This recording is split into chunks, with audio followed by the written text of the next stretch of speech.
Cette recherche est motivée par le besoin de comprendre aujourd'hui le rôle des armées dans les sorties de crise, et notamment dans le cas de la Côte d'Ivoire, c'était de saisir ce qui fait que l'armée est non seulement un élément, une partie prenante dans la survenue du conflit, mais aussi comment cette armée peut être pacifiée pour ne plus être un élément qui va nous faire retourner dans le conflit. Pour l'étude que nous avons eu à mener, c'est que l'armée ne correspondait plus à ce qu'on a appelé les standards d'une armée républicaine en Côte d'Ivoire. Parce que c'est une armée qui a été gangrénée par des crises multiformes depuis les années 80, les années 90 et même encore après les années 2000 et la survenue de la crise de la rébellion en 2002. Voilà ce qui fait qu'il y a un besoin de compréhension pour la sortie des crises. On ne peut pas sortir d'une crise comme on ne peut pas sortir d'une crise sans avoir un schéma qui soit sûr de sortie des crises. Il y a eu les programmes de DDR qui ont été mis en place, mais qui aujourd'hui sont décriés au plan national par des groupes de démobilisés, parce que tout simplement, l'approche formelle est qualifiée de réussite, mais la démarche en dessous n'est pas une réalité. Voilà. Donc, ce qui fait qu'il faut comprendre des démarches qui ne soient pas forcément des démarches officielles et formelles. D'où l'idée qu'on a souvent mis en place des approches de sortie de crise, par exemple, sans tenir compte de d'autres dimensions qui ne sont pas forcément visibles et forcément formelles. Permettez que je revienne sur l'armée en tant que telle. C'est un instrument de sécurisation, mais qui est devenu un instrument d'insécurisation et d'instabilité pour un pays qui est en train de sortir de crise. Parce que nettement, il fallait comprendre comment cette armée s'est mise en place. Comment cette armée s'est mise en place. Elle s'est mise en place à partir de groupes qui ont été recrutés de façon informelle dans une armée étatique, et donc il fallait comprendre ce processus. Alors pour comprendre ce processus dans une période de sortie de crise, il va sans dire que le sujet peut être suffisamment sensible. En Côte d'Ivoire, on n'a pas suffisamment d'études sur l'armée en tant que telle, avec des études vraiment de terrain fouillées qui se mènent avec les hommes en armes. Alors, pour vraiment mener notre approche, nous avons été obligés de trouver des moyens, des méthodes qui ne soient plus des méthodes conventionnelles. Parce que le sujet étant jugé trop sensible, demandait qu'on l'approche autrement. Dans mon cas, j'ai donc eu recours à des anciennes approches déjà que j'ai eues, des anciens interviews que j'avais déjà eues avec des jeunes qui étaient en situation de mobilisation dans la rébellion et qui aujourd'hui se retrouvent dans l'armée officielle. Et donc je n'ai fait que réactualiser et retrouver ces personnes-là qui ont fait déjà un parcours et dans la rébellion et qui sont aujourd'hui en train de faire un parcours dans l'armée régulière. Il y a aussi eu l'approche documentaire. Certes, il y a quand même quelques écrits, mais la situation est telle que l'armée ivoirienne n'étant plus une armée muette, comme on l'attend d'une armée, il y a suffisamment de données qui sont répandues dans la presse locale. Et donc j'ai aussi eu recours à cette approche. Et puis il y a des échanges qui ne sont pas des échanges formels, mais sous le couvert de l'anonymat, des importants témoignages ont permis de produire ce document.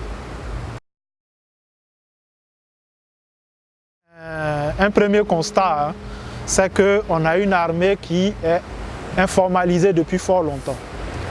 Et puis ensuite, c'est une armée qui s'est petit à petit coupée de sa base de la société. Et c'est une armée sur laquelle on n'a pas suffisamment d'informations. Et ensuite, c'est aussi le processus de recrutement au sein de cette armée n'est pas connu.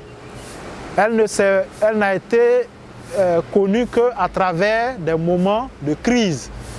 Donc chaque fois qu'il y a eu des crises en Côte d'Ivoire, l'armée a été affectée et ça a été des occasions, des opportunités saisies par des jeunes pour se retrouver au sein de ces effectifs.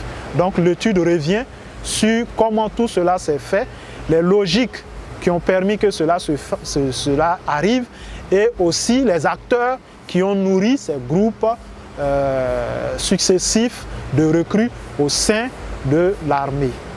Voilà donc quelque chose qui permet de regarder aujourd'hui le nouveau profil de ceux qui font cette armée et de dire qu'il ne s'agit plus d'acteurs qui peuvent être porteurs de valeurs républicaines au sein de l'armée, d'où l'importance de mener encore plus loin les réflexions pour voir, en dehors d'une loi de programmation militaire qui a été votée en 2016 et qui a du mal à être mise en place, comment est-ce qu'on peut objectivement faire une démarche pour entrer dans les logiques de ces jeunes qui sont aujourd'hui au sein de l'armée et qui nourrissent les mutineries à répétition. Vous voyez, peut-être que je réponds déjà en avance, mais il y a un besoin réel de comprendre et d'aborder autrement l'avenir de cette armée. La nécessité recherchée ou la finalité recherchée de cette étude, c'est comment créer le lien moins dépendant entre la sphère politique et les hommes en armes.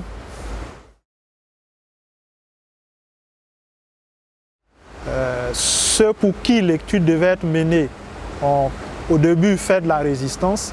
Aujourd'hui, il y a un véritable besoin, il y a une demande de leur part de comprendre les hommes en armes dans leur logique et non de rechercher des manières de construire l'armée par le haut qui ne correspondraient pas avec des jeunes qui ont été recrutés par le bas et souvent par des moyens qui étaient des moyens informels. Et donc il y a un besoin de faire correspondre la vision actuelle de l'armée moderne qu'on veut reconstruire en Côte d'Ivoire et la vision de ceux qui donnent corps à cette armée dans les troupes. Donc il y a une utilité et cette utilité on ne va pas partir de grands principes qui sont déjà donnés par les organisations internationales en matière de réforme du secteur de sécurité. Mais il y a une démarche nécessaire, comme d'autres chercheurs l'ont montré avec Aline Leboeuf, qu'il faut quand même trouver le dialogue à la base pour construire un nouveau projet qui va rencontrer les mêmes aspirations que ce qui a été décidé par le haut. Bien, les perspectives ou les aspects qu'on aurait aimé voir explorer, c'était d'abord que des études comme celle-là soient placées dans une perspective plus grande, au lieu d'être portées seulement que par des équipes avec le professeur Eboué. Il devait aussi avoir une connexion avec les organisations au niveau international qui interviennent sur les questions de sécurité et sur les questions de réforme du secteur de la sécurité. Ce devaient être des perspectives qu'il fallait mieux explorer. Ensuite, il faut trouver à faire dialoguer le monde de la recherche académique et ceux qui interviennent comme des techniciens sur ces sujets. Vous voyez bien que les États sont plus disposés à s'ouvrir à des organisations qui sont au niveau international et qui interviennent sur des questions de ce genre. Mais mais les États perçoivent difficilement les retombées d'une étude qui soit portée que par des équipes de recherche et surtout par des chercheurs au plan national. Vous voyez, donc il n'y a que ce gap, s'il était, adressé, s'il était colmaté, ça donnerait encore plus de visibilité à une telle étude. Parce que quand il n'y a pas de communication entre des acteurs dans un secteur et ceux qui sont les décideurs dans ce secteur, je pense que la recherche est toujours la bienvenue pour faire la communication entre ces parties-là. Mais il faut que ce soit une recherche qui soit officiellement supportée par toutes les deux parties.